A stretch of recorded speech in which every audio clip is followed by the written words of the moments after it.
these times have also shown how businesses are going to be valued in the future based on resilience. And resilience comes out of innovation and entrepreneurship. And if you put all of those together, the best businesses who are going to be valued at the highest levels are the businesses just not on corporate governances Yeah. and just not on the financial credibility, but on the resilience they show in times of crisis.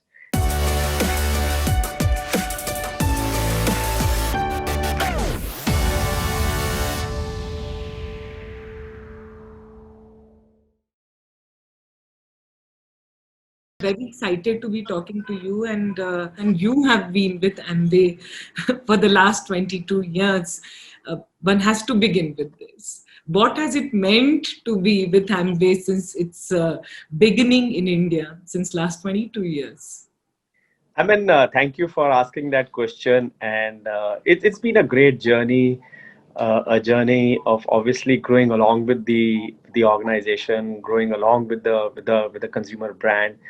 I'm not sure if everybody gets an opportunity, to introduce a brand into India, make sure that the Indian consumer understands the brand and how socially and economically, not only the brand as well as the Amway, opportunity is something which will be embraced by the Indian society. So, it's been a wonderful journey of the last 22 years, developing infrastructure, engaging with consumers, getting their insights, thinking more local.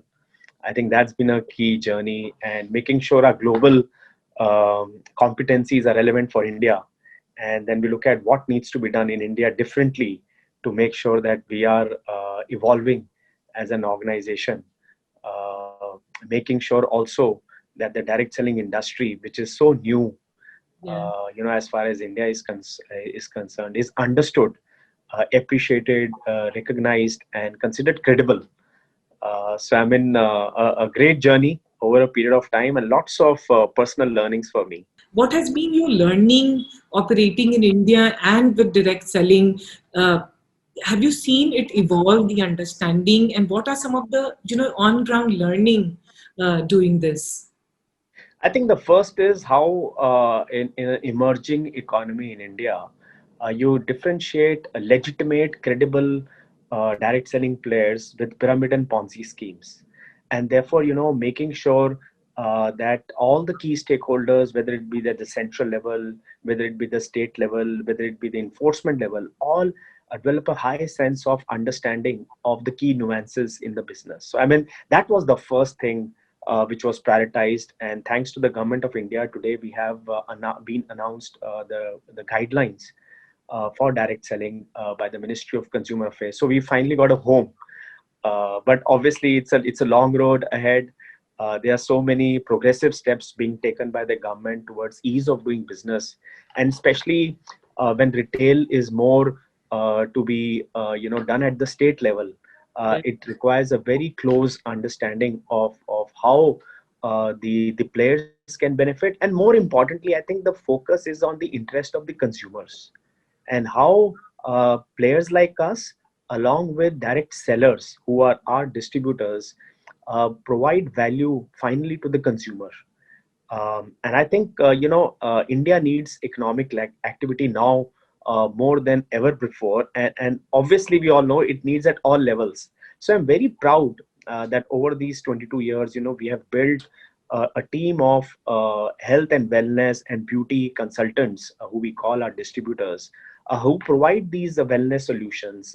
There are 550,000 of them who engage with us, who order with us online, and through the infrastructure which we have created for them, and promote through self endorsement, through personal recommendation, the benefits of nutraceuticals.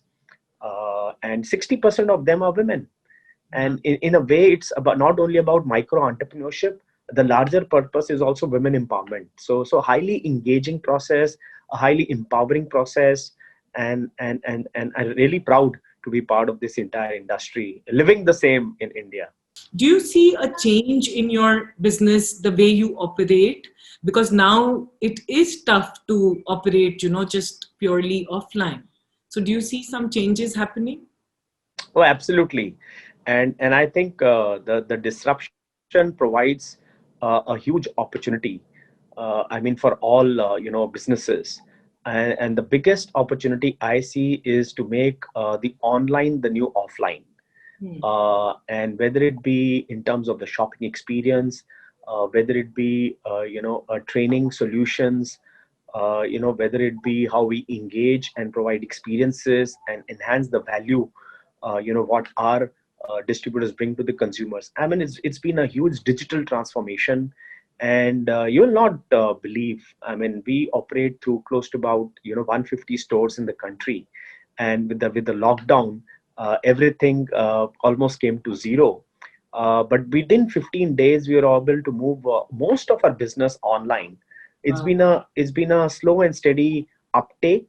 Obviously, it's a huge behavior change, and especially in tier 3, tier 4. But Yeah. let me, in those towns and in those cities, the micro entrepreneurship is flourishing.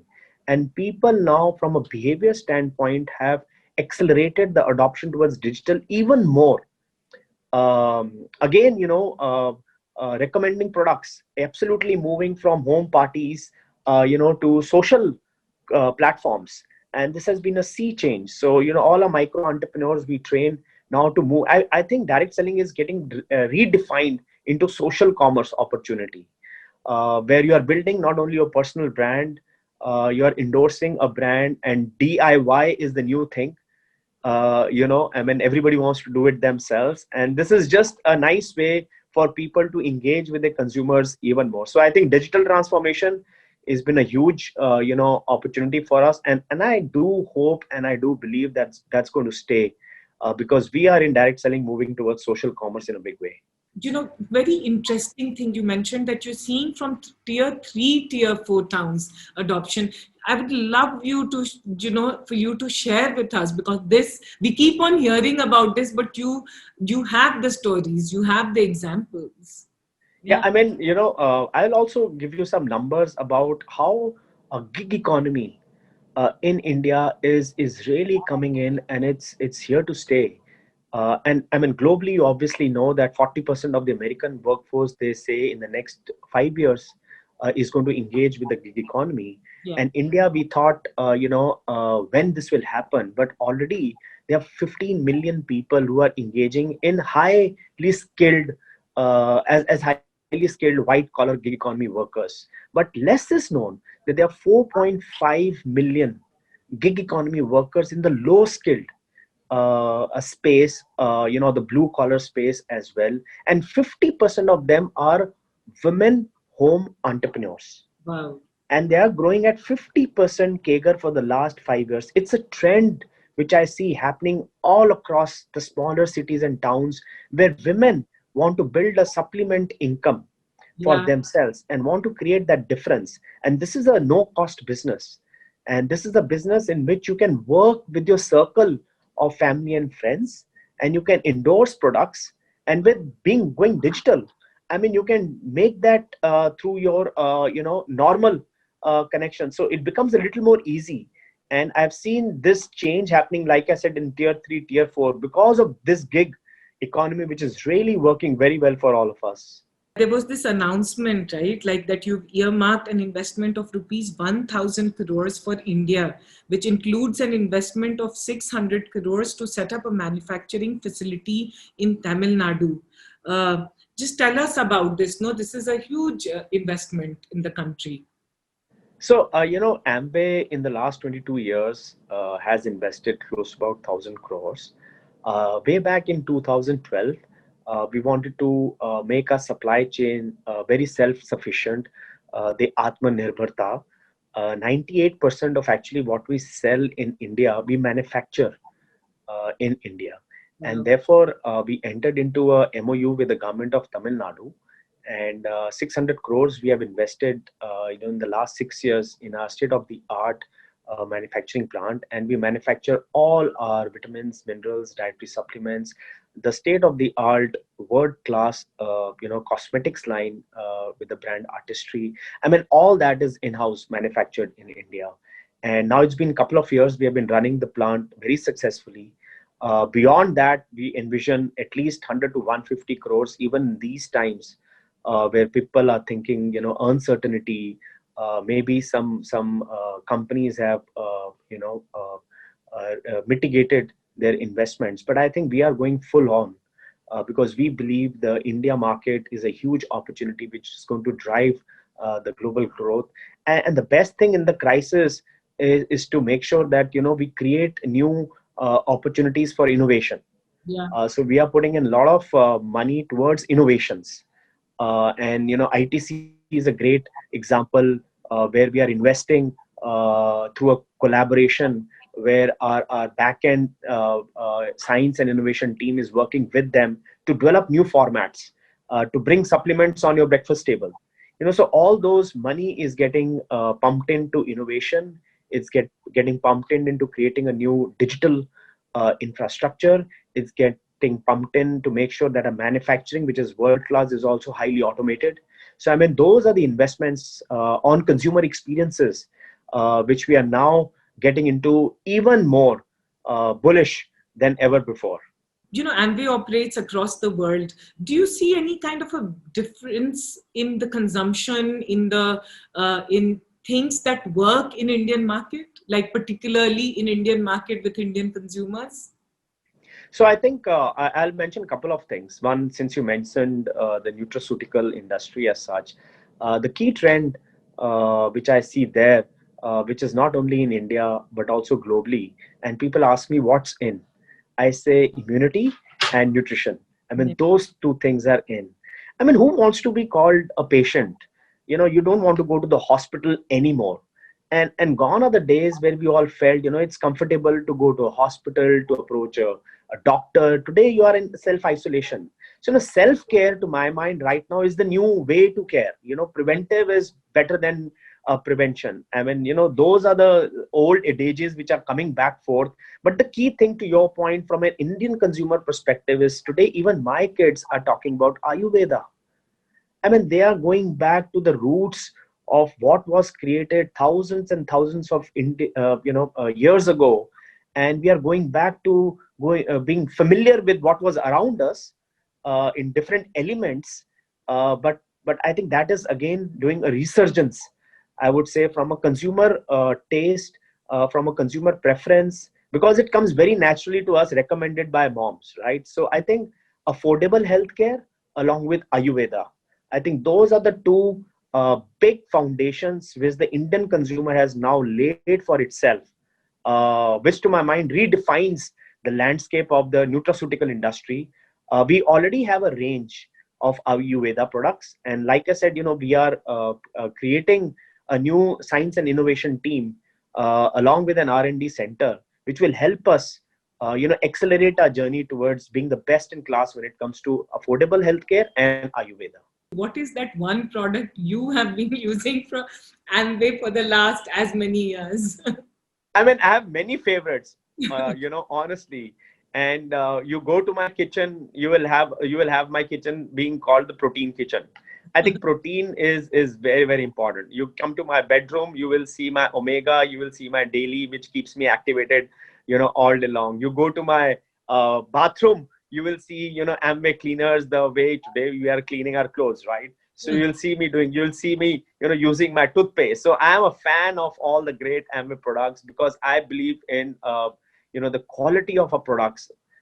Some of the things which you do in our manufacturing processes are unparalleled. So it comes out of the trust, which obviously consumer needs to guess. And since I'm very close to my manufacturing, I feel that I can use and complement my living with all those products. But my favorite, honestly, is Tulsi, Oh, because I think it's a great immunity product. And our one tablet of Tulsi, you'll not believe, has got 100 dried leaves of Tulsi, which has the right purity and it has the right potency. And so, I mean, we have got traceability to prove it too. how do you continue to stand out? How do you continue to differentiate? Amway is a brand and it has continued to be a brand in India. What are some of the things that you think you've done right in the Indian market to stand out? And you're talking about beauty in specific, right? Yes. Yeah. I mean, as far as beauty is concerned, that's close to about 12%. of our overall business. And very early, we knew that we needed the right. It's not just about price point, but also differentiated offering which connects with our consumers. So we have got in India the top of the line most premium skincare regime, which is Artistry. We also developed products for the Indian consumer based on extensive research across the country with the various skin types, and we launched Attitude. So it's not like a run of the mill brand, it's highly differentiated. And the best thing which we offer is that there are many, what should I say, herbs which you use for your supplements, but you can also apply on your skin. So, I mean, since we have got that entire knowledge and the entire domain of seeds to supplements, we have extended that to beauty also. So, our beauty has the best in class, products which are sourced organically. And then we are now making sure that there is a story around which we are able to market it to consumers. So, very differentiated, and you're right. I mean, it's a highly competitive space. But again, the critical thing is that our distributors provide through personal recommendation the right solutions, which off the shelf a consumer may not understand. But if you were to ask few questions through a consultant or an expert, then you will get and lead yourself to the right solutions, which is the value which our distributors offer to the consumer. People who sell Amway products, they are so passionate about it. And like you said, that they recommend you. How do you see their roles evolve in the post-pandemic world?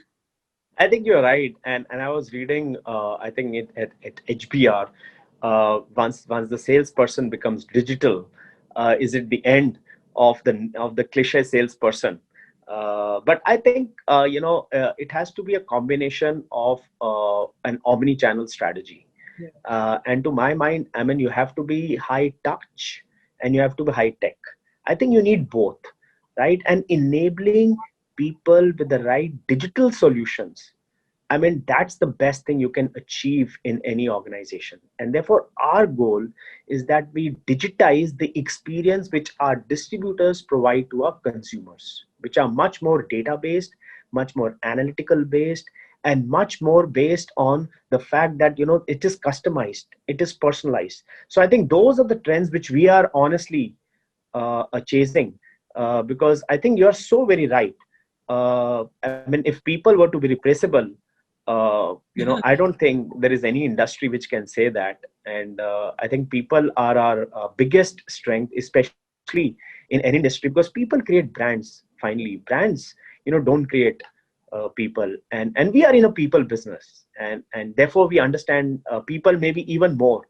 And look at social commerce, look at influencers. I mean, the impact which they can create socially engaging with the community of consumers is much more than only a high touch strategy. So if it's a high touch as well as a high tech strategy, I think you have got both sides of the world covered. And still people may choose to be in one world, but Yeah. at least you are enabling yourself to work in both the worlds, and there'll be a time when the world will get unified. There's such huge investment happening in the startup world. They're like every month there is some investment in social commerce, and direct selling is a huge thing, big thing. But Amway has been doing it. Like Amway has been doing it for so many years. Uh, what do you have to say about this social commerce, and what do you think of the potential of social commerce in India? I think India is so rightly placed with the entrepreneurship opportunity. Hmm. Every bright student who I see coming out of the best colleges, vocational education in India, everybody wants to become an entrepreneur, Yeah. right? The question for them, if I were in their place, is what do they need, right? They need the right skill sets. I mean, in these days, money is chasing the right entrepreneurs. You need the right skill sets. You need to be digitally savvy. You need to work on a business model which is based out of data and analytics. And I think that's the space for you. And if you are good marketing yourself in the social platforms and create a community of engaged, loyal, and trusted people, I mean, that's the world for you. I mean, I've seen young people working through different work streams, and all of them are trying to find their digital way. And it's everybody's on a journey, and it's just remarkable how entrepreneurship, to my mind, can be unleashed with social commerce. And Yeah. India needs entrepreneurship. Social commerce is arriving in India. If you marry both of them, is just going to be explosive growth, and to the benefit of the Indian consumer, and to the benefit of all the brands which the millennials are going to create for us. And these times have also shown how businesses are going to be valued in the future based on resilience. Yeah. And resilience comes out of innovation and entrepreneurship. Yeah. And if you put all of those together, the best businesses who are going to be valued at the highest levels are the businesses just not on corporate governances, Yeah. and just not on the financial credibility, but on the resilience they show in times of crisis. And like I said, innovation, entrepreneurship are the ones which are going to define resilience, because again, it's about people. One question I have to ask is that you have such a huge community of people, of women working with you. Have you created a community? Women, to my mind, have taken the center stage when it comes to Amway in specific. And I'll give an example. In Korea, I mean, 80% of our entrepreneurs are women, and they lead the business. It's a $1 billion market, which is almost like 4 times the size of India. And in India, like I said, 60% are women. And we are trying to make sure that we are providing them multiple platforms. A lot of them over a period of time have morphed now from physical interfaces, learning opportunities, skill transfers, now to online ways in which we engage with our women communities, and making sure it's all about empowerment. I Yeah. mean, you can offer anything to anybody, but I mean, what the other person has to take is highly personalized, and you cannot provide one, a fits for all. So I think what we are doing is we are, through very differentiated models in our training solutions, making sure that they are developing their capabilities and developing their capacity to the way they would like to run their own business. Hmm. And I've seen them take things up which I thought would be much different than what they actually did, but it was the right solution, for them. Whether it was skilling themselves on how to lead a team, whether it is how to demonstrate a product, whether it is how to manage conflicts in a team, and how to tackle a difficult conversation with a consumer. All these are skills with which you can grow in the Amway business, and these are provided to you at no cost by the company, and there are also peers around you who influence you. So I think we have got multiple communities across the country for our women, and more so on different skills, which we believe are going to make sure that they become successful women entrepreneurs. Wow. The labor participation rate of women in India is the lowest, I mean, in any emerging economy. And they say the GDP of the country, I mean, forget about all the investments which India is looking from, US or Europe or FDI, in whichever industry. You just focus on women empowerment. You focus on women participation rate in our workforce.